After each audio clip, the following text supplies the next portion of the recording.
ఆధ్యాత్మిక బంధువులకు నమస్సులు.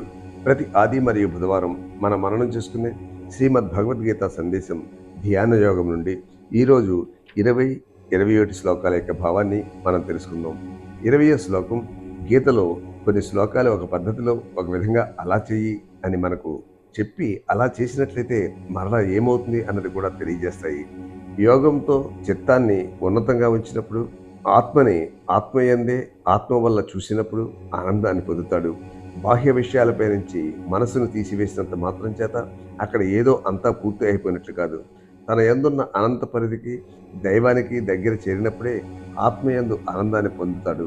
21వ శ్లోకం, సుఖం అత్యంతిక్తం, అనంతమైన ఆనంద అనుభూతి కలుగుతుంది. బుద్ధి దాన్ని గ్రహిస్తుంది, ఇంద్రియాలు దాన్ని గ్రహించలేవు. వాటి శక్తి చాలా స్వల్పమైన కారణంగా ఆ ఆనందాన్ని అవి గ్రహించలేవు. ఇంద్రియాలు బాహ్య ప్రపంచ అన్వేషణకు ఉపకరిస్తాయి, కానీ సూక్ష్మమైన సత్యాన్వేషణ మార్గంలో వాటి ఉపయోగం ఏమాత్రం ఉండదు. మానవ జీవితంలో ఒక పరిధి వరకు వాటి ఉపయోగం ఉంది.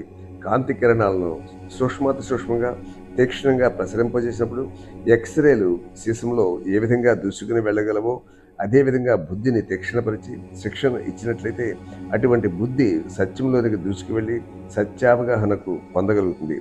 కఠోపనిషత్తులో ఆత్మ అందరి యందు నిగూఢంగా ఉన్నా మనం దాన్ని చూడగలం. ఏకాగ్ర బుద్ధితో సూక్ష్మాతి సూక్ష్మమైన ఆత్మను వీక్షించగలుగుతాం అని చెప్పబడింది. ఇంద్రియాలు మనస్సుతో కాదు చూడబడేది, బుద్ధితో చూస్తాం. మనస్సు మానసిక ముడి పదార్థాలతో నింపబడి ఉంది. మంచి శిక్షణ వల్ల అది మంచి మనస్సుగా తయారవుతుంది. ఇంకా మంచి శిక్షణ వల్ల మంచి బుద్ధిగా మార్పు చెందుతుంది.